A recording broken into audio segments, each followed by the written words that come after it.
Pangulong Bongbong Marcos Jr. naniniwalang hindi INC ang nasa likod ng umano'y planong destabilisasyon. Biyahe sa Canada tuloy na tuloy sa kabila ng banta. Detalye ng balitang yan mula kay Rajaman Chanel Salazar. RMN Live Report!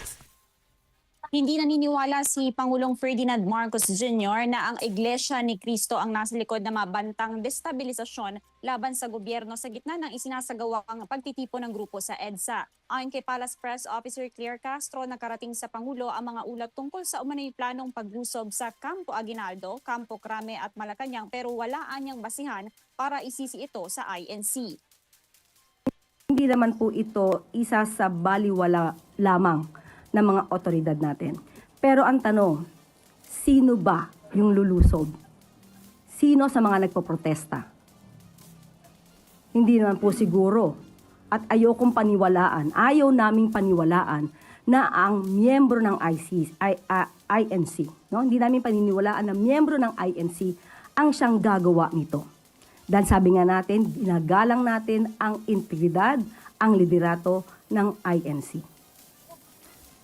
Hindi naman siguro ang purpose ng kanilang protesta ay mag-destabilize. Nanawagan naman ang palasyo sa liderato ng INC na maging mapagmatsyag upang hindi magamit para ibang grupo ang kanilang protesta sa posibleng destabilisasyon. Ang pakiusap po natin sa liderato ng INC, maging maingat din po sila at baka sila ay magamit ng ibang mga tao na ang naisin ay patalsikin ang Pangulo. Dahil alam natin ang INC ay hindi yan ang hinihimok sa taong bayan.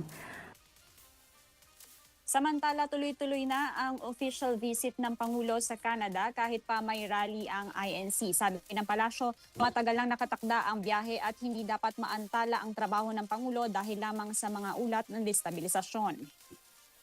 Matagal na rin po itong nakaschedule at kailangan din po niya magtrabaho.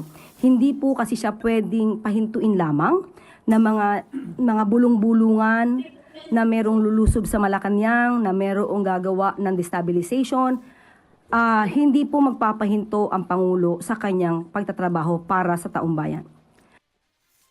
Sa ngayon mga kasama, nandito na tayo sa Villamor Air Base, Pasay City para sa departure ceremony ni Pangulong Marcos patungong Canada. Ngayong gabi, 7:40 ng gabi inaasahang darating dito ang Pangulo at ang ilang gabinete. Habang inaasahang alas 8 ng gabi naman, lilipad ang Philippine Delegation Team patungong Canada. At yan muna update kasama mo sa DZXL RMN Manila, Rajaman Chanel Salazar, Tatak RMN. RMN Network News.